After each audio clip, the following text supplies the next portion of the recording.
I'm not really worried about the collapse. I'm not worried about much economically because I already see what's going to happen. I don't know exactly when. I know it's close. And yeah, everyone wants to know exact timing. If anyone knew exact timing, they could be, billionaires. But I'm not worried about collapse. What I'm worried about is that people won't turn around fast enough and they'll just keep getting pickpocketed, for years to come until they really become destitute. Germany has in its cultural consciousness what hyperinflation is. When people point to hyperinflation and say, oh, Weimar, Weimar, Weimar, everyone knows it's Weimar.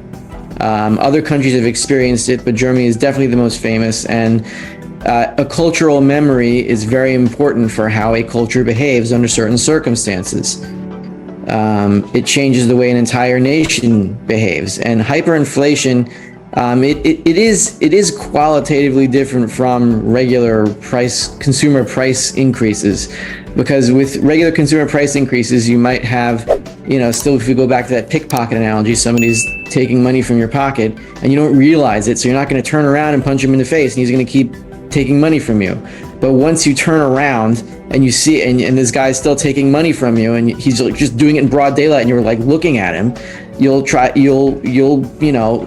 physical. You'll say, get away from me, stop taking my money, and you'll punch him in the face. And then he's going to have a much harder time taking money from you. Really, the flip to hyperinflation is basically when everyone realizes, all the way down to like just a fast food worker who says, I got to get rid of my paycheck right now or I'm going to lose it. He doesn't have to understand anything except for that. So it's everyone acting together. When everyone acts together, it doesn't matter what the central bank does anymore because, what's the fast food worker going to say? Oh, well, the Bundesbank or the ECB has raised interest rates by 20%. I guess I don't have to get rid of this money. He's not going to say that. When it's already on the street, you can't control it anymore. When it's in the banks, you can control it because the banks and the central bank work together and they say, okay, I'm going to do this, you're going to do that. And they'll say, okay, we got to control the public. Once it's in the public's hands, that's it. It's over. And the fact that Germany has a cultural memory means the public has a cultural memory that from their grandparents and probably from their public school system, when this happens, you got to get rid of the money fast. So they're going to be the first to do it. It seems like Germany should be the first to wake up. Maybe they won't. Maybe it'll be some other weird country that we never heard of. Maybe it'll be Lithuania. I don't know. But it makes sense that Germany would be the first to wake up because they're in the most dire straits when it comes to energy right now. They've been cut off of gas almost entirely. So they're pretty worn out. And they have a cultural memory, and they use the same currency as everyone else. So once the euro starts hyperinflating in Germany, then other countries that use the euro will follow. It might take some time, but back in Weimar, it was just Germany using the Deutschmark, but now it's a wider area, so it's probably going to start somewhere, and then the infection spread. That's how an infection spreads, but it's not really an infection; it's a cure. So what I'm seeing in the silver market now is different from 2008 or 2011, whereas and this comes back to when does the manipulation end? And the manipulation for me is just generally that there is a silver futures market, that you can sell more paper than physical that exists, but that's true in any futures market. It's gas and coal and whatever, and that's why you see these short squeezes in whatever nickel or gas or natural gas, whatever it might be. Because you have more paper and you don't have enough physical, and that's what happens when it just happens to be in the precious metals too. If we take what was happening in let's say 2011, when silver was moving to 50 very quickly, if you look at the physical premiums, they were actually negative premiums, meaning it was cheaper to buy a physical coin of silver than it was to buy a share of SLV. That was at the $40, $50 area.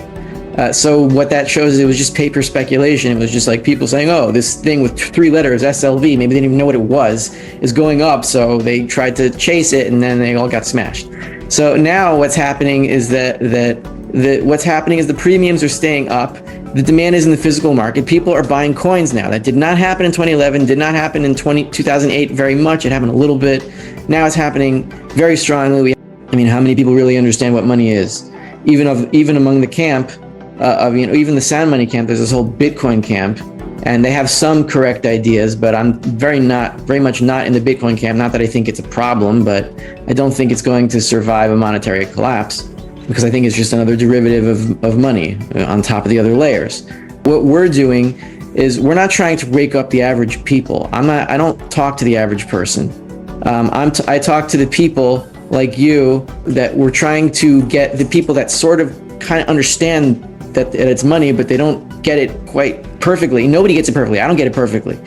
But we're trying to wake up the leaders of various countries, communities all around the world, so that they have as much money as possible, so that they can retake the reins of society when everything collapses and really help people, so we don't devolve into this chaotic dystopian nightmare.